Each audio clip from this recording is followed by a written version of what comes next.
Seorang mantan camat di Kabupaten Kampar Riau berpura-pura mengalami gangguan jiwa usai ditetapkan sebagai tersangka atas kasus dugaan korupsi dana bantuan keuangan sebesar 450 juta rupiah. Kejaksaan Negeri Kampar langsung menahan tersangka usai hasil observasi kejiwaan di Rumah Sakit Jiwa menyatakan tersangka dalam kondisi sehat. Ada-ada saja kelakuan oknum pejabat. Usai ditetapkan sebagai tersangka kasus dugaan korupsi dana bantuan keuangan sebesar 450 juta rupiah, Edi Harisman mantan camat Kampar Kiri Hilir justru bertingkah pura-pura gila. Edi Harisman bahkan 3 kali mangkir dari panggilan Kejaksaan Negeri Kampar dengan alasan mengalami gangguan kejiwaan.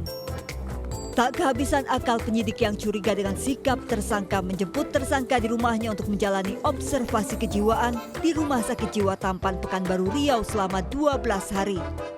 Hasil observasi pihak Rumah Sakit Jiwa menyatakan tersangka dalam kondisi sehat.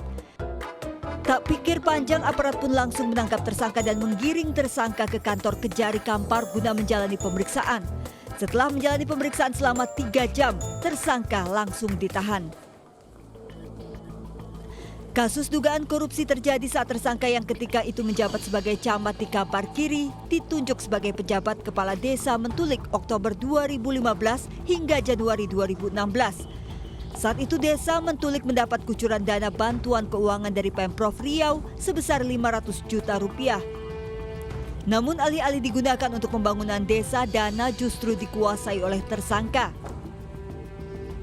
Tersangka sebelumnya sudah kami panggil secara patut dan layak sebanyak 3 kali, namun tidak dapat menghadiri panggilan kami dengan alasan adanya gangguan kesehatan khususnya di kejiwaan tersangka. Dari observasi sudah keluar yang menyatakan bahwa tersangka tidak mengalami gangguan jiwa. Tersangka menarik uang dari rekening desa berulang kali hingga mencapai 450 juta rupiah untuk kepentingan pribadi.